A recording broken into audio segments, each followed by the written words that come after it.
Alrighty, ladies and gentlemen, welcome back to the Double Nickel Show. Today is August 17th, Wednesday. My semester starts tomorrow.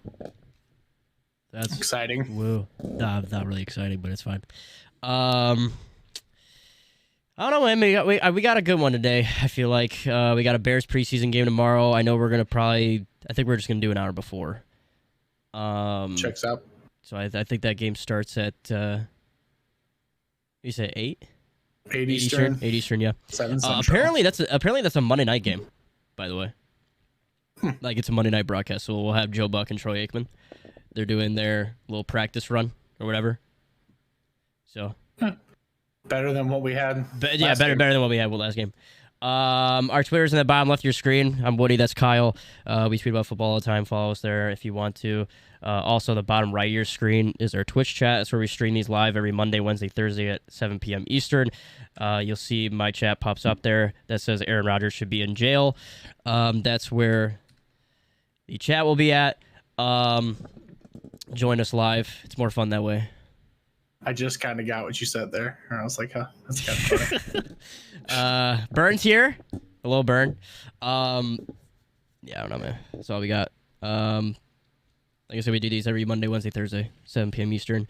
If you're on Twitter, or if you find us on a clip on Twitter, TikTok, Instagram, whatever. If you're listening to this on YouTube, please consider subscribing. Drop a like. It's more fun. Drop a comment. Even if your take is bad, it's good. Share your opinion. It's okay. See, I wanted to talk about really quickly. I think this really sucks, though. The fact that we have a preseason game tomorrow. I honestly don't understand why they did it this way. Like, we just played Saturday. This is the preseason. Why are we, like, players already hate Thursday games because of the quick turnaround. Why are we doing a quick turnaround in the preseason? I think it's just to fill TV slots. I mean, like, you have to fill a Thursday, Saturday, Sunday, whatever. Yeah, I don't know. It feels very confusing to me. I just really don't know why. I don't know. It's kind of dumb. I mean, yeah. Because the results of this is apparently it's been reported that like Fields and starters for the Bears tomorrow are only playing like 6 to 10 snaps. Yeah, which makes a lot of sense because why would you play them more on a quick turnaround in a preseason game? Makes no sense. Also, Drew Lock, that guy's toast. In like the same day, it was reported that he was gonna be the starter. Blah blah blah. And then like literally an hour later, Ian Rappaport tweets that he has COVID, so he's not playing. Chalk it up. Well, hey, at least he knows starter for the year. Yeah. That's something. Congratulations, Drew Lock. You're a starter of the Seattle Seahawks. Hey, congrats. I love me some Drew Lock. There's some weeks where he's just like absolutely on point, and then the next week he's a complete dumpster fire, but it's okay. It makes for exciting football. I mean, this is true.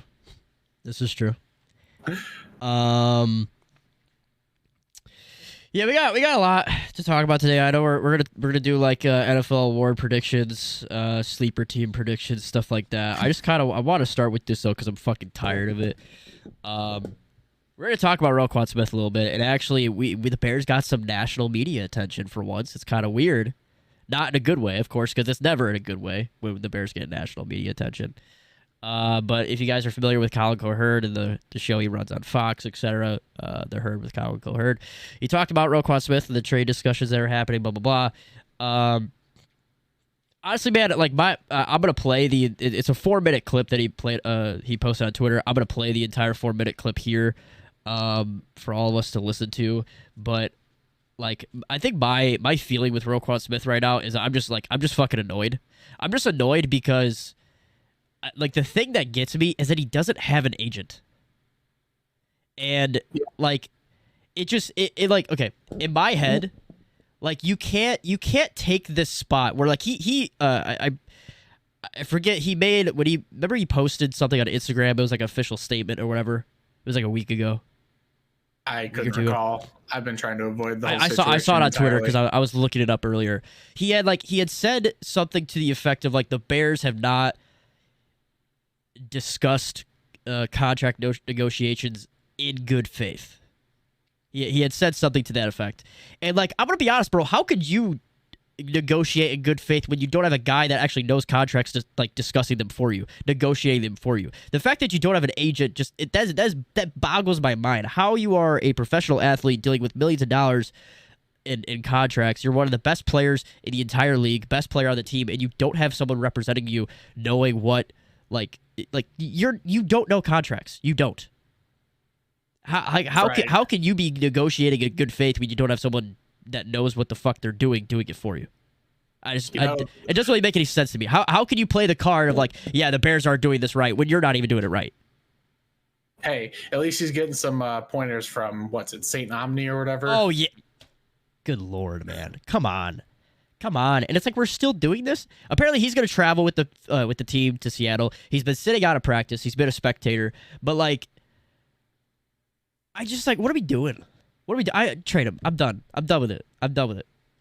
I mean, I've already said we should trade Roquan for DK Metcalf. Now I'm just like, get rid of him. It's kind of funny. Like you made the statement, just trade him. And then a week after we made that statement about Travis Jenkins, he's back on the team. And Tevin Jenkins is fun. He's gonna be a starting right guard now. Right. That's what it's looking like. Go figure. Yeah. Hey, you know what? Maybe your little premonition of let's trade him is going to get Roquan back in action. Maybe a little bit earlier than we expected. Maybe. I freaking hope so, man. Because the problem is too, it's getting too close this season.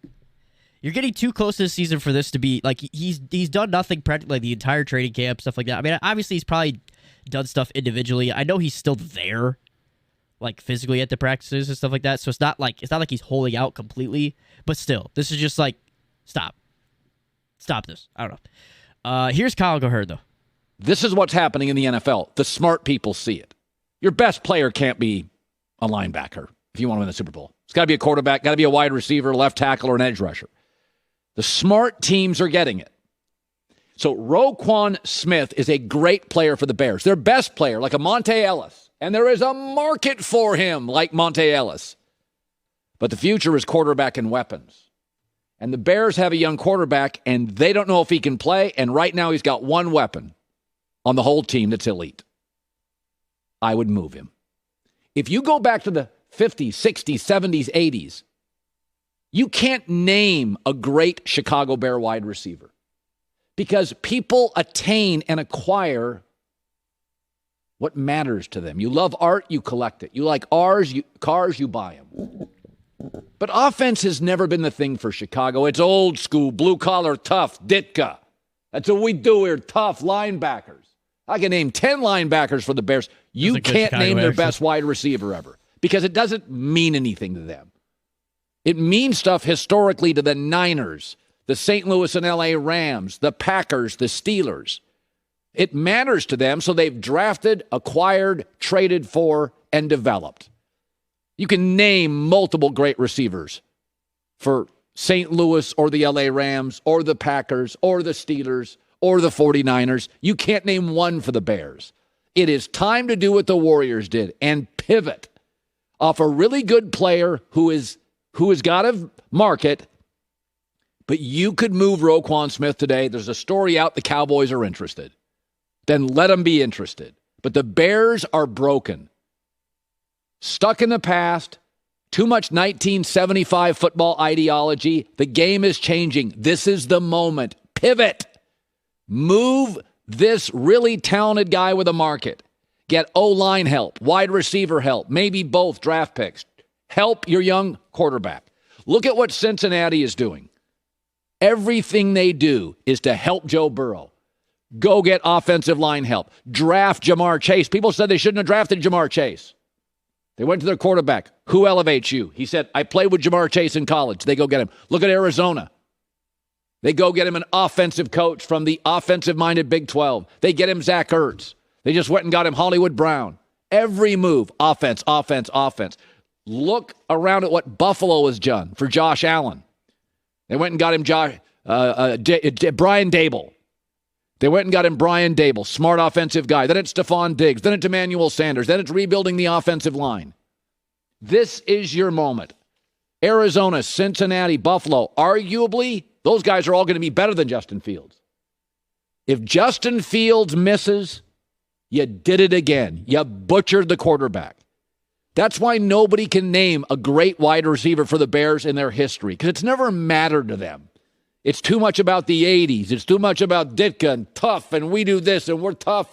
Get over it. It's not doing anything for you. Get into the quarterback, wide receiver, and left tackle business. And you're not great at any of them. In fact, by the end of the year, you may be bad at those three positions. Wide receiver, left tackle, and quarterback. Because the Rams are great at all of them, and the Chargers are great at all of them. And San Francisco with Trey Lance, if he's good, they could be good at all of them. So this is your moment. This is your Monte Ellis, Steph Curry moment. You've got an athletic guy. He's got a market, but he's not translating to wins. The world is changing. Be the Warriors, not the Bears. A football ideology that is broken. Lot to unpack there. It's a lot to unpack, but he's not wrong. He's not wrong. I mean, like, there's a couple things I would say. One, he mentions the 49ers a lot. And I know he began. I mean, granted, the 49ers have not won a Super Bowl, so I guess that's fair. But, like, I mean, he did say, like, you can't win a Super Bowl if the best player on your team is a linebacker. Well, the best player on the team on the 49ers is Fred Warner. It's that simple. And obviously, the 49ers have had a lot of success. Fred Warner is the best player on the team, not even close. Nick Bosa is a pretty close second, in my opinion, but that's still though. Yeah. Still. Like, so, like, one thing there's a couple things I do like that he said there, little tidbits. One, he did admit that Darnell Mooney's elite. He did, yeah. Which is something that national media does not like to do. So thank you, Colin. Thank you so much, Colin. He was like, yeah, because he said only one piece on that offense helping Justin Fields is elite, which that has to be Darnell Mooney. Yeah, I don't think they're calling Montgomery elite. Yeah, I wouldn't. Yeah. I wouldn't. I think Montgomery's really good, but to me, like, if you're an elite running back, that's like top 5, top 7. I wouldn't have Montgomery that high, and I love Montgomery, but anyway, it's 10 to 12. But regardless, yeah. I also like the fact that, like, I mean, he's a little bit of a. I think he is a 49ers fan. I'm not sure. Yeah, I'm pretty sure he is. So, but and even he was like, if Lance is good, then the 49ers have all of them. So it wasn't like a total homer pick. I also like the fact that, like, and this seems to be a very common thing when it comes to the conversation around Justin Fields in national media versus when we had Mitch. When we had Mitch, everyone was just like, this dude stinks. Everyone was just like, Mitch is not good. But with the conversation around Justin Fields, it's more about, like, helping him succeed because everyone knows that he has the talent. Everyone knows he has the potential to play. It's whether you, as a team and organization, put him in a position to succeed. But I'm not going to lie. I completely agree. Yeah, I mean, obviously, like, some minor details that he put in there with, like, specific team call-outs and stuff. I mean, like the Packers, whatever, because they haven't drafted a receiver in how long? No, I know. Yeah, they like, dude, have you seen the wide receiver room for the Packers right now? Like, just like ours, baby. Like, I would, like, the Packers wide receiver room is worse than ours. Yeah. Probably. No, it is. You're gonna tell me you're gonna take Al Lazard and a, like, half it is grave Randall Cobb over Darnell Mooney? They did get Christian Watson and then that Dobbs kid. So if they pan out, that's good. Yeah. Actually, we'll get into this a little bit, but, like, so Dobbs is a 4th round pick, and if a 4th round wide receiver this year, 4th round pick, is looking like your best wide receiver in training camp because, according to Nate Tice, who is a guy who works for The Athletic and he's traveled around the training camps around the league, blah, blah, blah. He's reporting that, like, I mean, Dobbs was looking fantastic in training camp, looking like their number wide receiver 1. And in the first preseason game, he looked like a deer in the headlights. So it's like, that wide receiver room was bad. And even Aaron Rodgers came out publicly and was like, yeah, we're bad. You see those comments? That's kind of funny. Dude, it is kind of like leave that stuff behind closed doors. No, I know, right? It's that Actually, simple. you know what though? I kind of like it. Yeah, I like it, put some accountability on him. especially I guess, because he said it so but, like, casually too. He's just like, "Yeah, we're not good. We got to be better." That's simple. Like I don't. It's kind of funny. Seeing lying. Yeah. Yeah, I just we were talking about it the other day, and again, if you haven't listened to, if you don't know who Adam Hogan, Adam Johns are, they're two reporters for the Chicago Bears. They run a podcast called the Hogan Johns Podcast, and they post it on YouTube. And there was one that they did a couple days ago where they brought on 3 reporters from Cincinnati, Buffalo, and LA with the Chargers. And they talked about the development and evaluation of Josh Allen, Joe Burrow, and Justin Herbert, and how those teams have handled that quarterback situation. And in every situation, they invest into getting talent and weapons for their young quarterback to succeed with. And we need to do that today, now. Yesterday, 5 years ago. And plus, I mean, when you talk about Bears wide receivers, and it's like, I saw people, reply with this on Twitter. They're like, oh, what about Brandon Marshall? I'm like, bro, listen, Brandon Marshall was great. He was a very solid wide receiver. If Brandon Marshall is your best wide receiver that you've ever had in the organization, that is a fucking problem, okay? That is, it's the same thing. I loved Jay Cutler. You know how much I love Jay Cutler. He's the best quarterback the Bears have ever had. That's a problem, okay? That is a problem historically if he's the best. Not to mention, like, probably the best wide receivers, if you're going to, name any of them for the Bears, is Brandon Marshall and Al Robinson. That is probably the best 2 wide receivers that the Bears have had ever in their locker room. And that is both of them. Actually, Alshon Jeffrey was really good. Alshon Jeffrey was really good. Still, that is all within the last 10 years. Yeah, give or take. Yeah, a year or 2. Yep. That is all within, like, 2010 post 2010. That's bad. That's really bad. Yeah, I mean, it just proves his point. I mean, he's mentioning teams like, Pittsburgh, the Packers, 49ers. 49ers have Jerry Rice. Pittsburgh had, Antonio Brown. Packers. Hines Ward. Packers with, I still think Jordy Nelson is probably one of the most underrated wide receivers in the history of the league. Jordy Nelson, Donald Driver, obviously Devontae Adams, and that's just recent. Like, it's just, there's a drastic difference between, let me name, like, a couple of best wide receivers. Even the fucking Lions had Calvin Johnson, dude. Come on. Yeah, but who's after Calvin Johnson? That's still. I know, but still. Come on. I don't know, man. He's not wrong. I trade, like, and like I said earlier, man, it's the entire, like, the whole situation is just, it puts a bad taste in my mouth when he doesn't have an agent.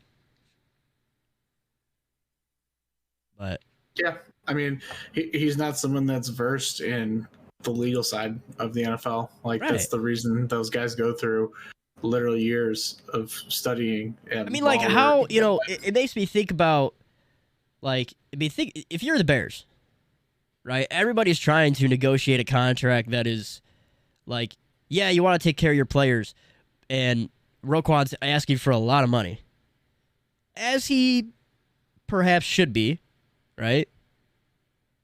But, like, you're gonna make a deal that is also not gonna, handicap your franchise, right?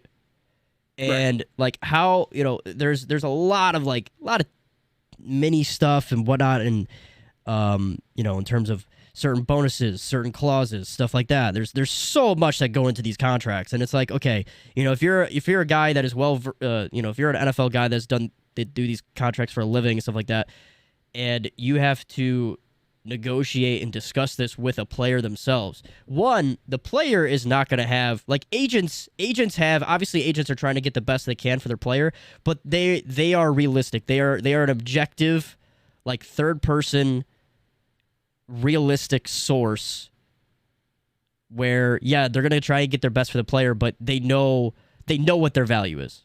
They know what their value is. They know what the best deal they can get.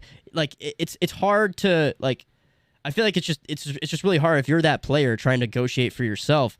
It's hard for you to like be objective and understand what your value is and understand these little clauses and bonuses and stuff like that and everything that, you know, these contracts entail. It just feels you are not putting your best foot forward in these negotiations if you don't have someone representing you that knows what the fuck what they're doing. Yeah, I mean, just think of it this way. Like, so when someone comes and does a home appraisal, like 99.9% of people wouldn't know even how to begin that process, right? Right. Like, you haven't gone through the process of realty. You haven't gone through the process of, like, understanding what gives you value or devalues your home. Like, put that into a context of, like, the NFL, which has, like, a union that has an extremely selective, like, collective bargaining agreement for all of its players. It has a lot of terminology for, like, situations where, say, you can't actually play, what you kind of incentives you'll get if you can't play, like escalators, de-escalators, incentives. Like, there's just so many layers to a contract that realistically, like, Roquan Smith has a college education, probably is a bachelor's degree. Right. When you go to get a law degree, it's an extra 4 years on top of whatever your education is. And then you go through the process of applying for the NFL to get in as an agent, because there's a whole other process to, like, go through testing there, right, like, to prove that you're competent. So, like, how are you as a player going to say that? I just like it's just not, it's not good for him. No, it's not good. Himself in the fight. That's the thing that I don't understand. It's like, not only are you like, it just doesn't make any sense from all angles. It doesn't make any sense. It hurts you, and it hurts these negotiations with the Bears, because it's gonna, you know, end up sending you a place that you might not want to be. It's gonna, you know, not get you a contract that you want because you're not, you know, properly putting your best foot forward in these negotiations. It just hurts. It hurts everybody involved. I don't understand it. Right, and it hurts the market value of, like, the position and all the players that are around the league, right? Because Roquan, as a player, isn't allowed to just go and communicate with other GMs. Right, in the league. Right. Technically, if he talks, like, if he talks to the Cowboys or something, that's tampering. Boom, done. And that's just hurt tampering. him. It hurts the Bears. Yeah. It hurts, like, all the other players that are going to be going into their contract year there. Like, say, like you said, Fred Warner, one of the best in the league. I'm pretty sure he already got an extension. Regardless, like, say he was on that last year of his contract. Like, him going into the offseason now is going to have a huge impact, because now you're going to have that gap between, like, you know, Shaq Leonard and then Roquan, and then you're going to have to kind of, like, muscle between there with all your contract language and stuff. It's just, it's senseless. It's selfish. It is. That's exactly what it is. Yeah, I'm done with it. Trade him for DK Metcalf today. Although I saw this was crazy. I don't know. There was. I really don't know how much truth there is to this, but, like, the Cowherd mentioned apparently the Cowboys are interested. Well, they are interested, and I was reading that the asking price. Some people were reporting that the asking price for Roquan Smith was a third rounder. Pain. That makes, like, what? Huh? Hello? Yeah, the only comparable trade that you've probably seen for an off-ball linebacker is like Joe Schubert. He commanded, like, a sixth, and he's not even, like, a top-tier talent. But, like, in the NFL, like, that position's so devalued, it almost doesn't benefit the Bears to trade him unless you get a player specifically you want in return. That's why I'm saying DK Metcalf. Right. I don't even think you or even, like, fucking dude. Send him. I'd send Roquan to Atlanta. Give me Calvin Ridley.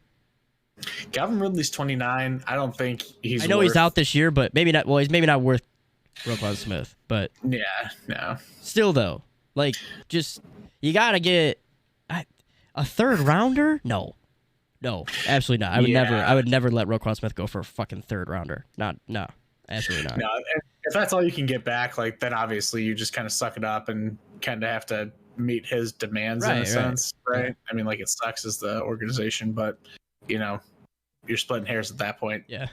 I just wonder, it's getting too close to the season. I just wonder how this is going to go, because it doesn't look like there's much end in sight.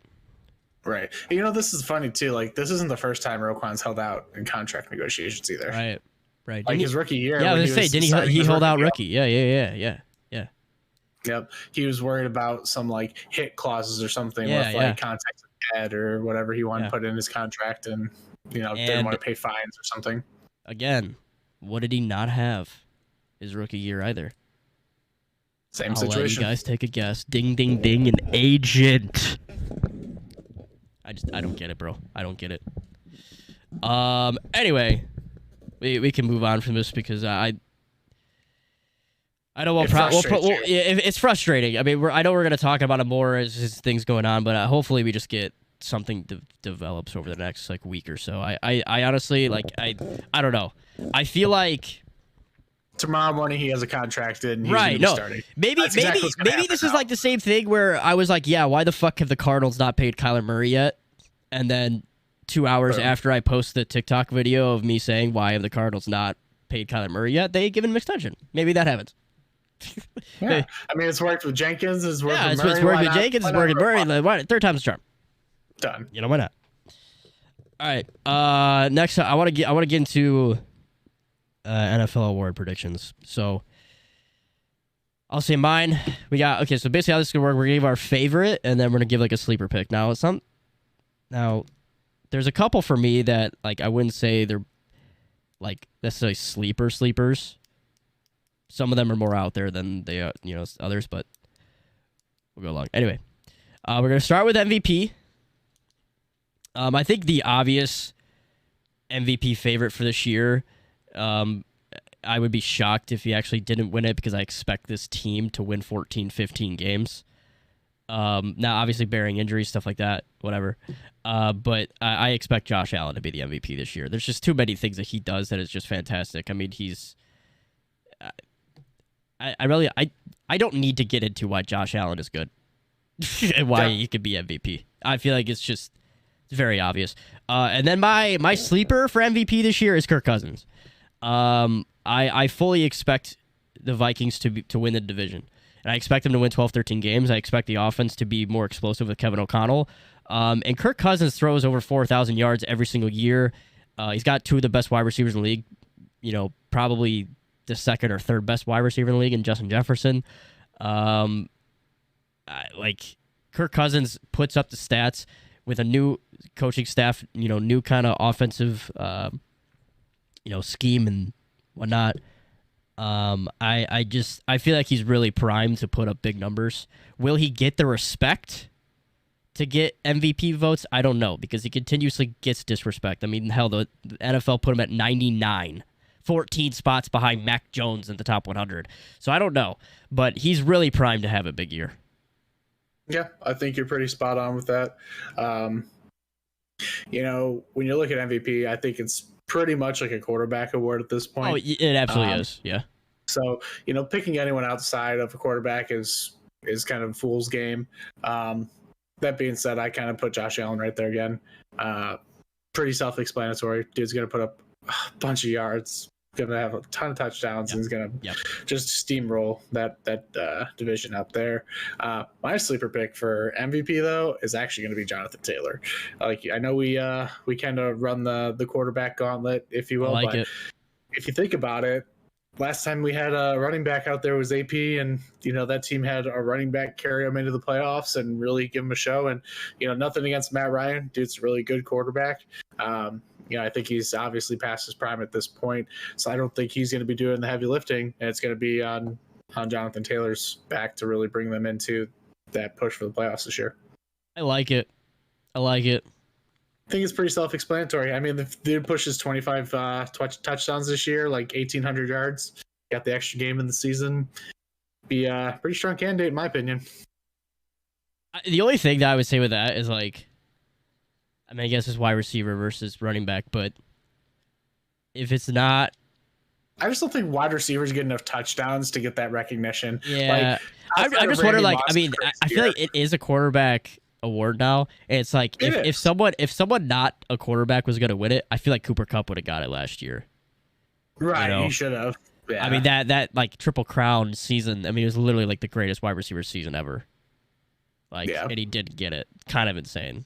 I mean, obviously Aaron Rodgers was fantastic because he's Aaron Rodgers, but still. Yeah, name of the game is throwing the ball right now.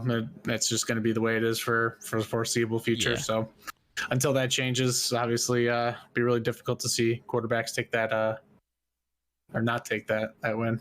Yeah. So, for offensive player of the year, this goes right into what I was just saying about the Vikings and them being primed for a big year. I think the offensive player of the year favorite in my eyes is Justin Jefferson. The Vikings are going to run play action so much this year, and it's been reported a lot from training camp that they're just going to pull everything that they can into Kirk Cousins and what he does best, and that is play action. Kirk Cousins is actually one of the best quarterbacks in the league in play action. And Mike Zimmer was doing weird things all the time in terms of these quick throws, kind of like almost like a Pittsburgh offense last year with Big Ben. It was very weird. He's got two of the best wide receivers in the league again. Justin Jefferson is primed to have just big splash plays all year, and the Vikings are going to be really good. It's that simple. Hard to argue. Yeah. My sleeper for offensive player of the year is going to be a quarterback. It's not that much of a sleeper, but his odds are a little bit less if you go by sports books in terms of who's a sleeper and who's not. But my sleeper is Justin Herbert. Justin Herbert is going to be that the Chargers team is going to be really good. And we've already seen what kind of stats Justin Herbert puts up these last couple years. I think their offense is going to score a lot. He's going to throw for 5,000 yards. And depending on, the way certain things kind of turn out in that division and whatnot, and because the Chargers are capable of winning 12, 13 games plus, even in that division, I could absolutely see Justin Herbert winning it. And the only reason I don't say Justin Herbert for MVP is just because of the division. Usually the MVP is going to go to your, top seeded best team. I think the Bills and Josh Allen are obviously that. But the numbers that Justin Herbert is going to put up just sheer offensively, regardless of the team accomplishment type of thing, I think it's going to be probably worth the offensive player of the year consideration. Yeah, I think that's a really good assessment on that front. People look at stats. It's just the way it goes. Yeah. I got a question though. Do you think Herbert is a top 5 quarterback? Yeah. Yeah. I put him at 5. Exactly 5. I think that's pretty fair. I think there could be a case to be made that he still hasn't kind of got over that hump of playing in clutch moments, like at that game that they had against the Raiders. You know what I mean? That last year to get in. Yeah. Which they really should have just drew the game, and that would have been the greatest outcome in all of history. I would love that. That entire situation was still freaking wild. It's crazy to think about what that kind of dude. That's just crazy. Dude, taking the timeout was enough insult that they're screw this, we're gonna win the game. That's exactly where that went down. As far as offensive player of the year, in my eyes, I think Jamar Chase is really gonna show something. Yeah, that he's him he's and the number 1 receiver in the league if this year goes to plan. I mean, that dude is just him and Justin Jefferson are going to be. Yeah. I think they're going to be toe to toe all year, and fantasy wise too, they're going to be toe to toe all year. I think they are going to be the most talked about 2 receivers for the next 7 to 10 years. Oh, I completely agree. And it's going to be some of the most exciting football you'll have ever seen. Yeah, those dudes are downright unbelievable. Yeah, I mean, yeah, it's like your Jerry Rice, T.O., type of talent that you had in their years together or apart, whatever it was.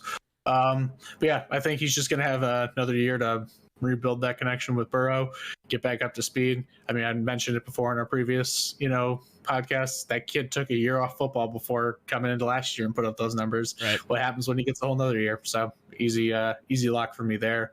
I'm actually going to stay in the division, and I'm going to put a sleeper pick as Najee Harris.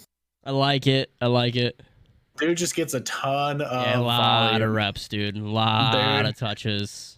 It wouldn't surprise me if he hits 400 touches this year. I mean, between receiving and rushing touches. So that's just gonna really drive his case to be put on that list. I mean, granted, do I think they're gonna be successful enough to be a really strong competitor for playoffs? Probably not.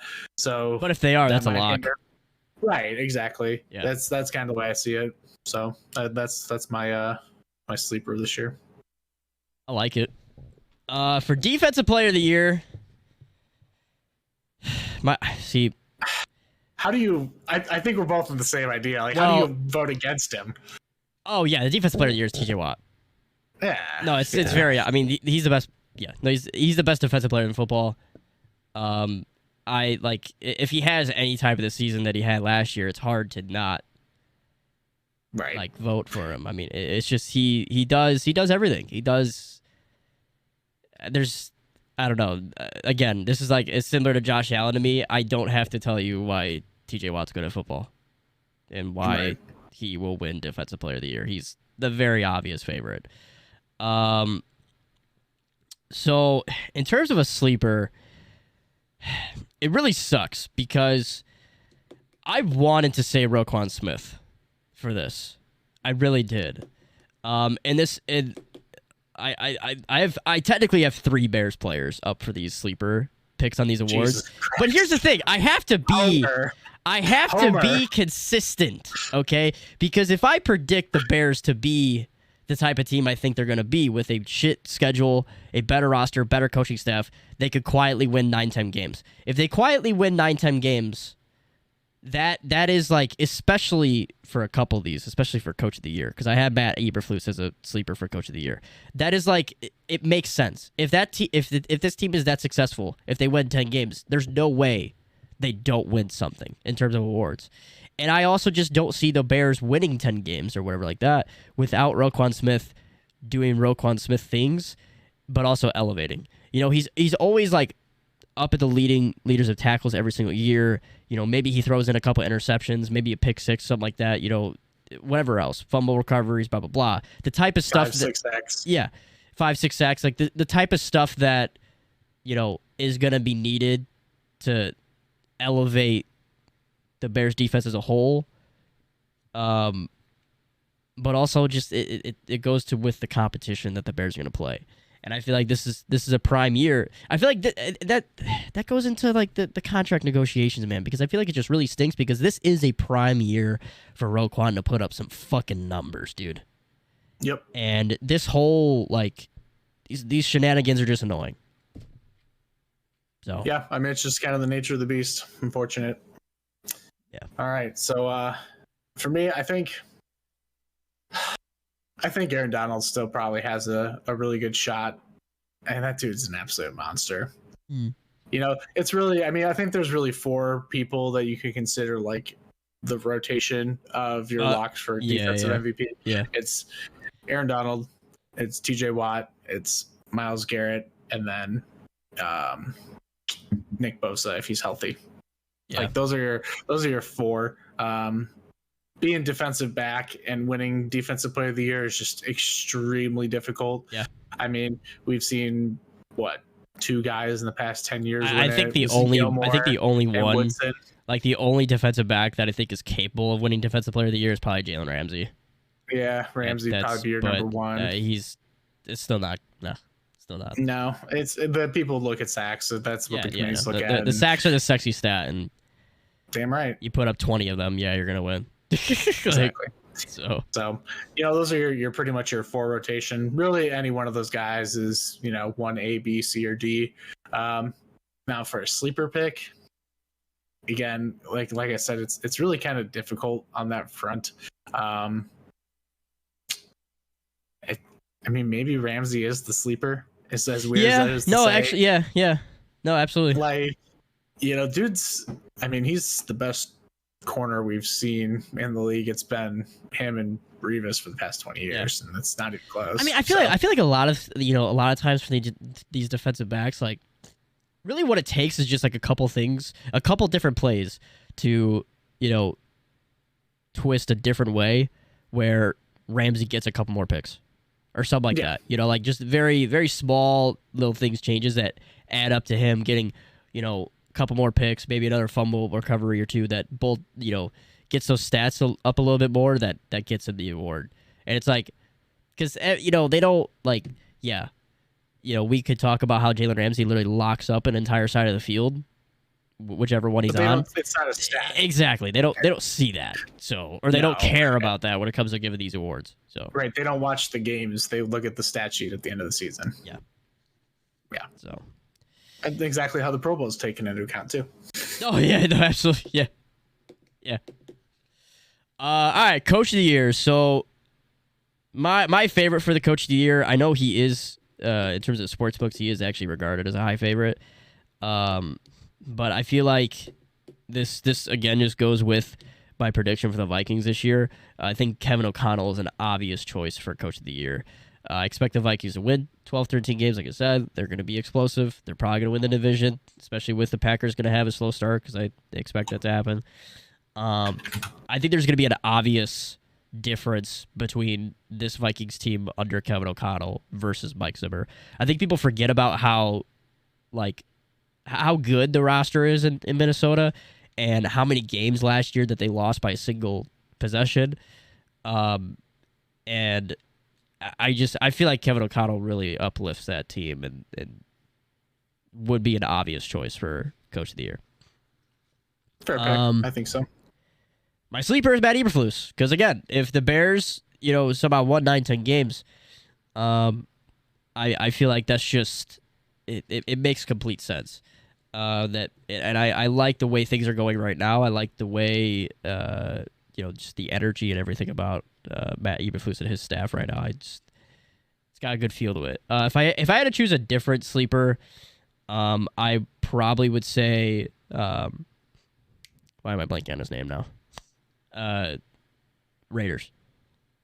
Oh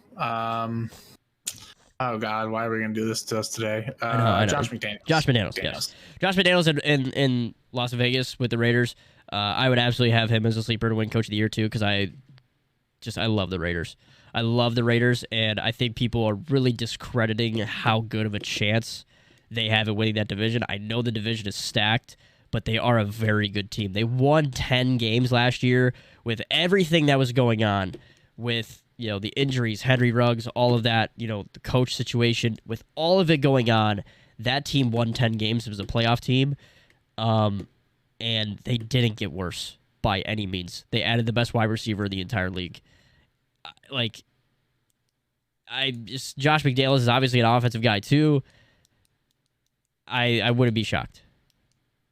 Yeah, I mean, definitely a viable option there. I think they finally solidified some things internally as an organization, and hopefully that translates to them seeing future success. So, gotta wish those Raiders some good vibes this year.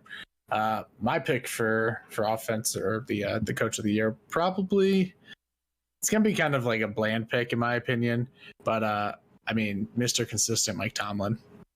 He finally absolutely. Yeah. He's finally getting out of the degraded Big Ben journey that he's had to go through for the past 2 or 3 years, not knowing if he's going to be healthy or not, or being able to even play football and run.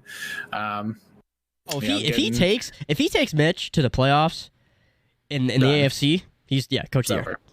Yeah. So I think he's a pretty easy candidate to take that one.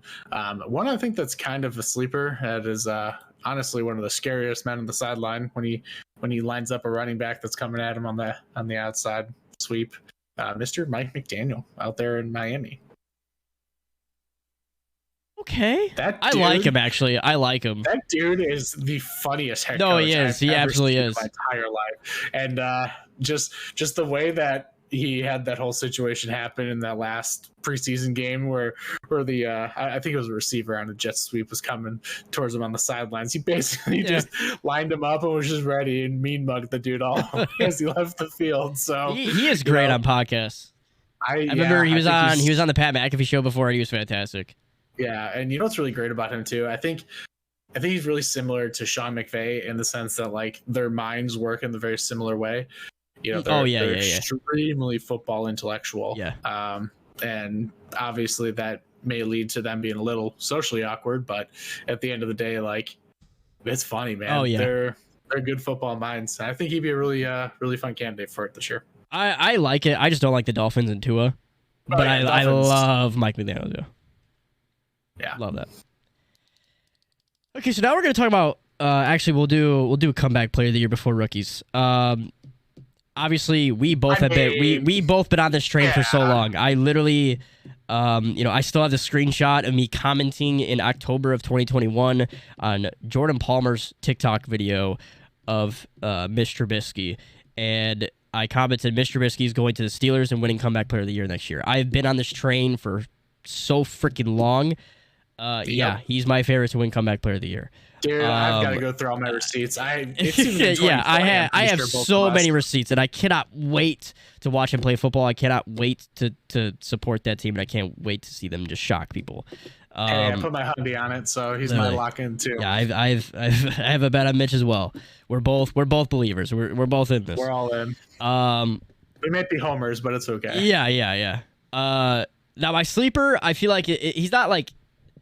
He is a bit of a sleeper. His odds are worse than Mitch, which kind of shocked me, actually. I think it was plus 3,000, so it's definitely not like a favorite by any means. But Michael Thomas. He's going to be... Michael Thomas is going to be back for New Orleans this year. I also think another good pick for comeback player of the year would be Jameis Winston. He's actually one of the favorites for comeback player of the year in terms of odds. But the Saints are good, man. The Saints are really, really good. Michael Thomas is going to be the number one wide receiver. I think people forget how good Michael Thomas is when he actually plays. And he's going to be playing. And Jameis Winston, I feel like people forget how good Jameis Winston was playing last year when he was healthy. And you add Michael Thomas to that equation, I feel like he's a very, very there's so much bang, especially fantasy wise too. I think there was an average of him going in like the 6th round. Holy bang for your buck, man. Yeah, holy bang for your buck. I mean, it's just, I feel like Michael Thomas at plus 3,000 is just it's too good of odds on too good of a player. So yeah, that's fair. I think one that's kind of getting overlooked, and I guess you can call this a homer pick too, but Allen Robinson. I considered Allen Robinson as well, 100%. I think he kind of just got lost in a terrible situation. Matt Nagy's completely incompetent. That whole front office just didn't know what was going on, and they just kind of let it all crumble. Yep. Goes to LA. He's got a top 7-10 quarterback, and Matt Stafford throwing to him now, and dude, they're coming off a Super Bowl win, and they're still a really strong team. Listen, you know how much I love Matthew Stafford. The only reason I didn't put guys like Cooper Kupp or Allen Robinson in any of these is because I'm not there's a lot of question marks around Matthew Stafford in that elbow situation that he has. Yeah, it's fair. And I'm not 100% on him being consistently healthy this year. Now, do I think the Rams will be fine? Yes, because I think it might be a situation where like Stafford sits out a little bit in the regular season to make sure that he's healthy for the playoffs, and he'll be good playoff time. Obviously, who is their backup? Who is their backup? Wolford? Yeah, something like that.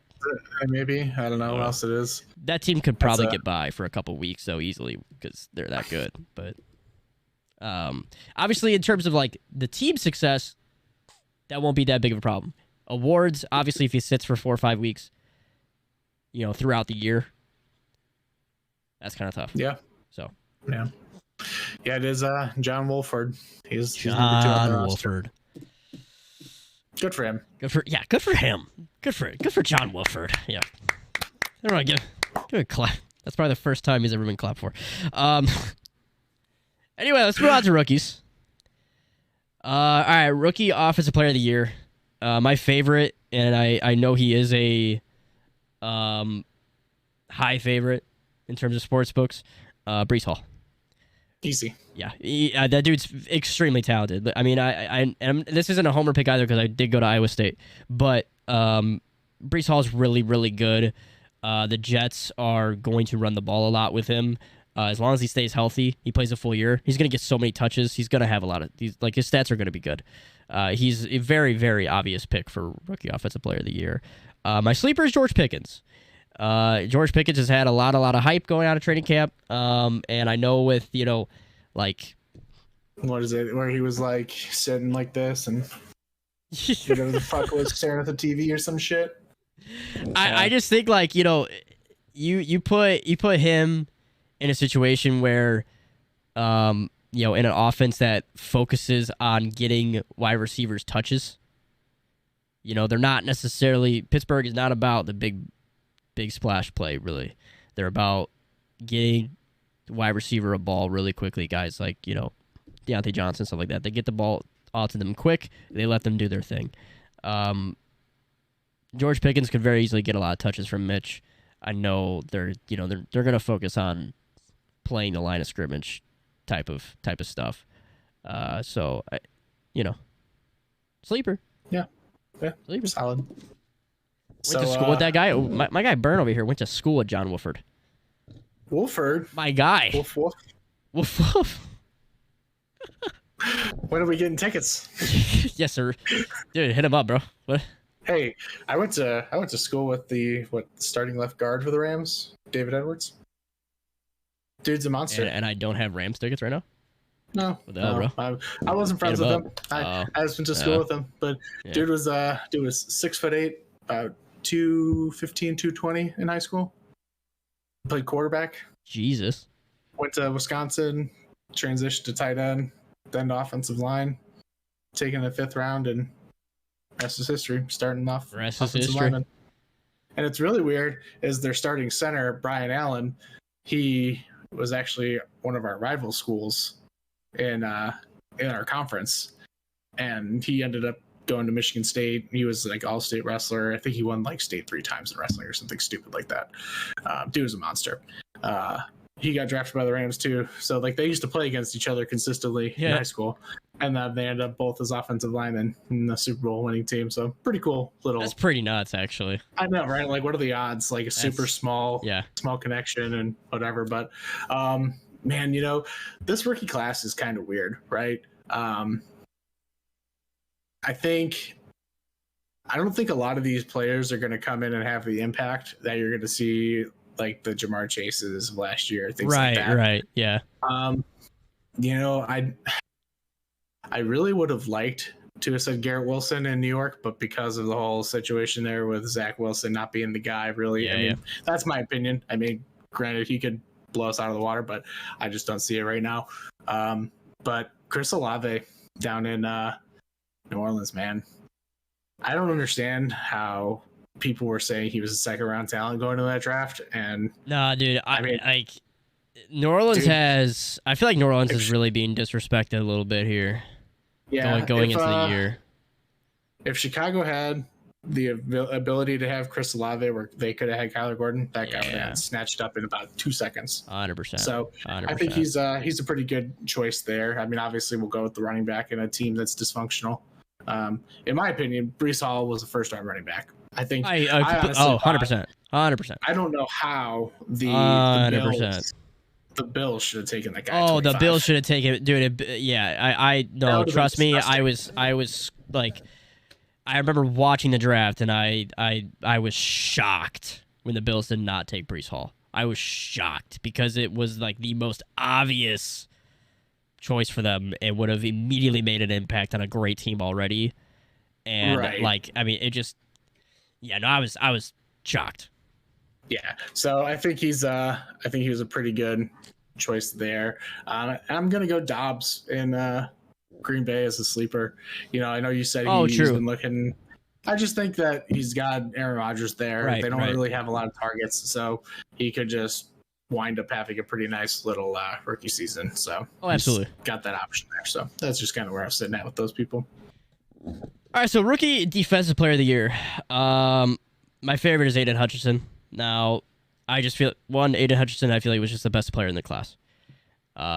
He's going to get, as long as he stays healthy, he's going to put up numbers in Detroit. It's just that simple. Best player in the class. I mean, who else is going to, who's really going to, again, as long as he stays healthy, the floor is so high. I honestly have my own opinion. I think he has a super high floor, but there is someone else in that draft that I think got way overlooked. Okay, all right. But my again, I know, homer pick, but sleeper is Jaquan Brisker. Sleeper is Jaquan Brisker. It's just, this guy is a fucking ball hawk, dude. And if he puts up, 4+ interceptions with the type of coverage that he provides and stuff like that. And if he falls through on any type of hype that he's getting right now and how good he looks and he stays healthy, I would not be shocked at all if he was able to win. Now, this isn't for Defensive Player of the Year. This is for Defensive Rookie of the Year. Okay, so it's there's a much different type of scale here that we're talking about in terms of winning the award. But like, if you're gonna try and tell me that Jaquan Brisker is not capable of winning Defensive Rookie of the Year, I know I'm a Bears fan. I get it, but like, come on, dude. Watch the guy play football, bro.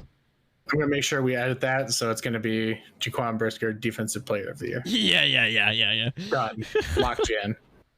But as far as my thoughts on this, I think the NFL got what's the word? I think a lot of scouts and a lot of talent evaluators had this player at the top for so long, going from 2 years back even, that they kind of were just getting like worn out on like over analyzing and over evaluating who he was as a talent. I really think Kayvon Thibodeau, dude, is a freaking dog. Yeah. I mean, you talk about highest upside in this class, it's that guy leaps and bounds above everyone else. Dude, the dude's athleticism is top notch, top percentile. And dude, he was a beast. I mean, obviously he played in, the Pac-12, so kind of looks iffy on some of those stat lines, but dude, he is so fast getting off the ball. I find it very hard to believe that he's not going to put himself in that conversation. I wouldn't be shocked. I just like Aiden Hutchinson because I feel like it's easily the safest bet. Easily. Right, like hometown guy too. Like, why wouldn't you want to root for him? Hometown guy. He's got the highest floor prod of anybody. I do agree that Thibodeau has the highest potential for sure. Oh yeah. It's just that like still. Aiden Hutchinson was one of those guys that's like, okay, you drafted. It was a can't miss. You can't miss. Right. You can't miss on that pick. So right. Exactly. You're gonna get a couple Pro Bowl years out of him, guaranteed. 100%. I still don't understand how Trayvon Walker got picked number 1, but that's besides the point. Don't even. No. No. I don't do it as a job, so I can't get ridiculed for it. If I don't. The Jacksonville poverty. Okay, poverty is all I can say. Always has been, always will be, baby. Like, I don't know how you're Jacksonville, and you've had the situation as an organization that you've had, and you have an opportunity to have a can't miss talent on your defense, and you don't take him. I don't know. Beats me. Like, to me, that's what you do. When you have a number 1 pick, I don't care what your situation is as an organization. I don't care if you already have a quarterback that you already like or whatever. You take the best player available. You take the best can't miss player that you possibly can, because you do not want to miss on a number 1 overall pick. With the salary cap that they demand and all that, absolutely. You don't want to miss at all. And I don't care. Right. I don't care what positions you already think you have filled. Do not care. How they don't take Aiden Hutchinson there, or even Thibodeau, I don't know. I mean, shoot, that's why the Packers took Jordan Love, right? That dude stinks, dude. That dude stinks. Ooh. I'm gonna get myself crying here. That dude brutal. Stinks. Oh, can't miss. First round pick. Miss, bro. Can't miss. That's Jacksonville for you. Sleeper is gonna be one that has hype, and rightfully so, because he is an absolute mountain of a freaking man. But he will never get the sexy stats. He won't get the big sack totals or all that. But man, I am so excited to watch Jordan Davis in Philly. Philly is a really solid team too. They're okay. Probably a playoff team. They could be a playoff team. Yeah, they could. But yeah, Jordan Davis, man, I think he's gonna be something fun to watch. I think that dude's just gonna eat up the run. And you know what's great about him too, though? Like, even off the field, he's like super humble. You go watch any of his interviews and stuff. They were talking about that whole clip where he was pushing back the other rookie center, and it like, yeah. And he came up and he's like, "Yeah, you guys might have seen that one play where I got him good, but you don't see the other 12 where me and him were going head to head, locking horns." Right. Like, dude's got a really good heart, and it's a good story to follow. And dude's a monster of an athlete. I like Unreal. him. I like him. I like him too. All right. So a couple things to finish up here, but we're gonna do really quick because we did our NFL award predictions.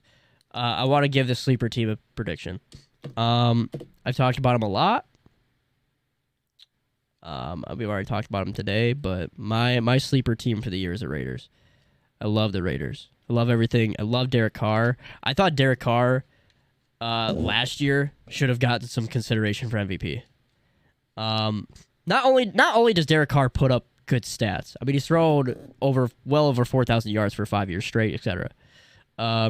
He puts up numbers, but last year the stuff that the the Las Vegas Raiders went through, just as a team, coaching situation, to everything, and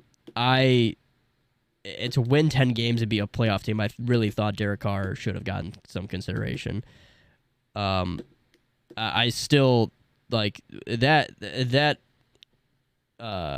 like interview or press conference that he did after Henry Ruggs was still one of the best press conferences I've ever seen from any athlete ever. Truly amazing.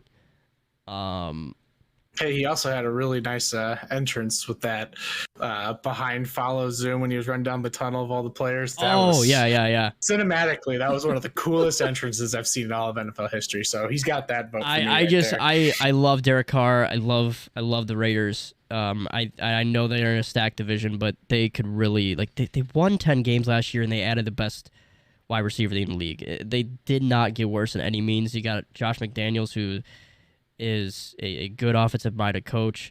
They can quietly win that division and make a deep run. They really can. So that is and plus they're like plus 900 to win the division, dude, which boggles my mind. Because of that how good division's of a team. Close. It's really close, but a team of that, like how good they are to be at that, value in terms of odds. I just wow. So I love the Raiders. Pulling for them the entire year. Also, I love the Steelers because of Mitch.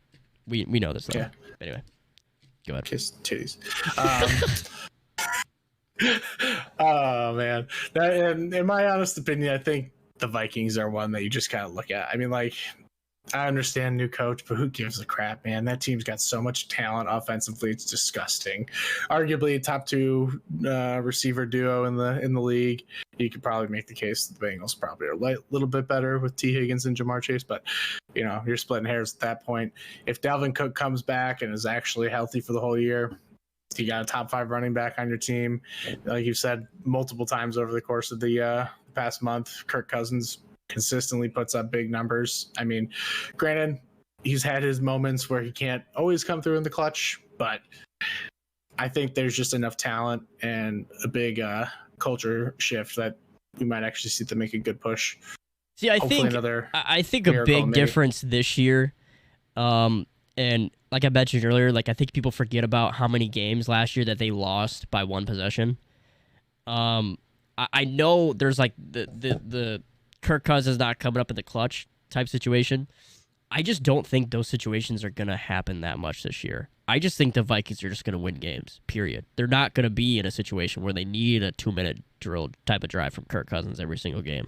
Because that's the type of position that they were putting Kirk Cousins in each and every single game every year. Is that, he might not be clutch, but it's okay, bro, if you put your quarterback in a position where you need a 2-minute drill, game-winning drive every single game, he's probably not going to be that successful unless your name's Matthew Stafford.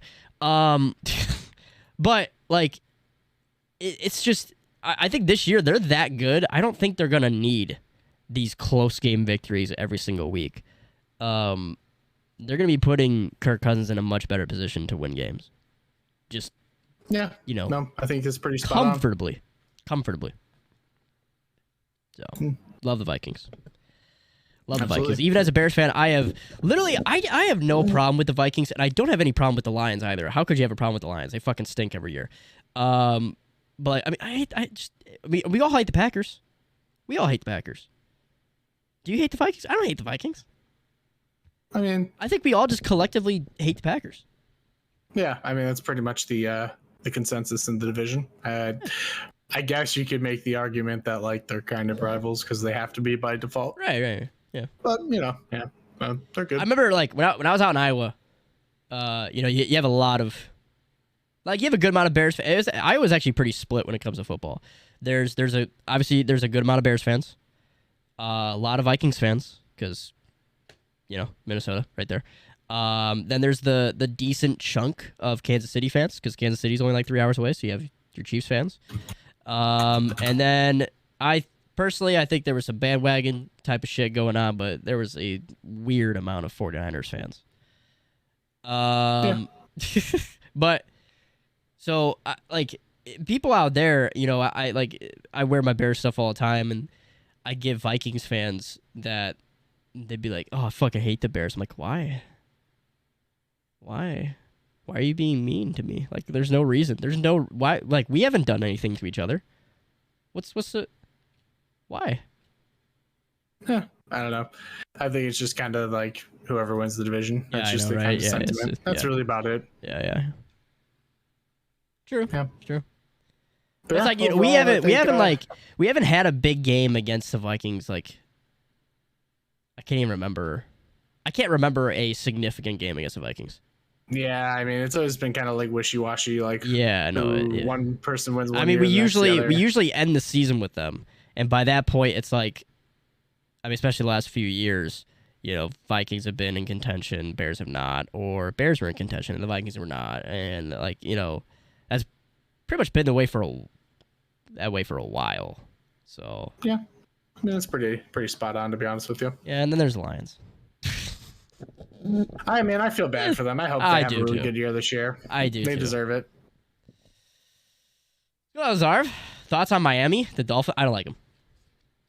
I don't. I should handicap. Yeah, no. That's the thing. I shouldn't say I don't like Miami. I just Tua sucks. It's just like Tua is not good. I never understood why Tua was drafted high as he was either. And I wouldn't necessarily call myself a fan of Alabama Crimson Tide, but like my family's from there. My dad's side of the family, they live and breathe. Their religion is Alabama Crimson Tide football. So I watch a lot of Alabama. And even when he was there, I never understood the Tua hype. He throws 5-yard passes that in Alabama, his classic thing was to throw a 5-yard pass that turns into a 50-yard touchdown because you're at Alabama and you're better than everyone else. And now, granted, getting Tyreek Hill was probably the best thing. It was the perfect wide receiver for Miami to go get for him because he can throw a 2-yard pass to Tyreek Hill, and Tyreek Hill has the potential to turn that into a 50-yard bomb because he's Tyreek Hill. But he's not good. He's just not good, and the AFC is too good. Like, AFC's gross. Yeah. They are a bottom team in that conference. I would say so. That's simple. I mean, what, that division with you have Buffalo, Miami, Patriots. Who's the last team? Jets. Awful. I mean, Buffalo's going to destroy them. But Buffalo, that division outside of Buffalo is going to get absolutely just destroyed. They're going to get just fed to the dogs. So, Patriots are not that good. Mac Jones ain't that good. Granted, you have Bill Belichick, but that team's not going to be that good. Dolphins not going to be that good. The Jets are the Jets. Don't have to really go into detail there. Yeah. It's Buffalo, and then there's everybody else. That's why I say Buffalo's probably going to win I would not be shocked if Buffalo wins 14, 15 games. Checks out. I mean, Buffalo's they're so good, dude. They're so that good, team, dude. That team is so stacked. They're so good. Josh Allen is so good. The defense is great. Good coach. They don't do anything bad. They don't. Anyway, I think that's gonna be about it for today. We could talk more about this other kind of stuff tomorrow. Gotta leave some stuff for tomorrow, you know. Yeah. But we'll be. I know we got Bears preseason game against the Seahawks tomorrow.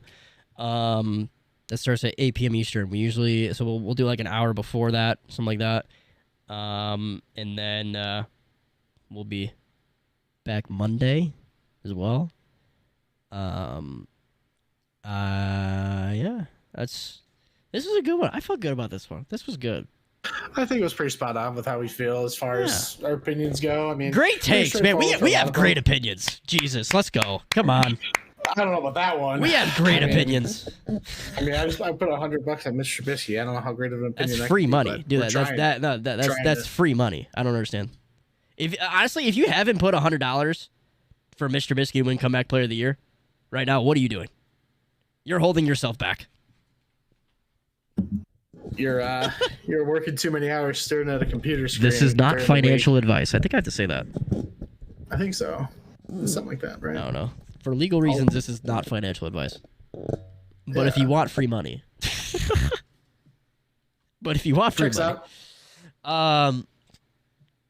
Anyway, again, our Twitter's on the bottom left of your screen. I'm Woody. That's Kyle. We tweet about football and shit all day, every day. So follow us if you want to. That'd be great. We do these Monday, Wednesday, Thursday, 7 p.m. Eastern. Join us on Twitch at Woody55_. That's pretty much where you can find me everywhere. And join us live. Have a conversation. It's more fun that way. I promise you. And I know we've only done a few of these, so stream isn't exactly popping as much as I would hope. But I have a plan for the next couple months here and how I want to go about this thing. So I'm hoping, we can have more of an audience. It livens up a little bit. Yeah, liven us up a little bit. If you're on YouTube and you listen to this, I appreciate you. If you got to this hour 16 mark, you're a fucking real one. Jesus Christ. Drop a sub, like the video, leave a comment. I'd appreciate it. We're just two dudes that talk football, man. It's okay. How have I sat here for an hour and 16 minutes talking to you? All right, dude. All right. I can't believe this. All right. Bad take after bad time. Just kidding. All right. This guy over here, CEO of Second City Esports, by the way, he's just showing me up, man. Good Lord. By the way, doesn't that sound great though? CEO of Second City Esports. That just sounds good. I don't know. It's okay. Really that's a big old work in progress, but we're getting there. We're getting there. By the way, if you're randomly listening to this and you're a stud at Valorant, League of Legends, or Apex Legends, hit us up as well. If you're somehow a stud at any of those video games and you want to be a part of something to compete, let us know. Heck, even Rocket League, I'll give you a shot. Why not? Even Rocket League, why not? Yeah. Yeah. All right, we'll be back here tomorrow. Appreciate y'all for listening. Love you guys, and we'll see you next time. Okay. Doses.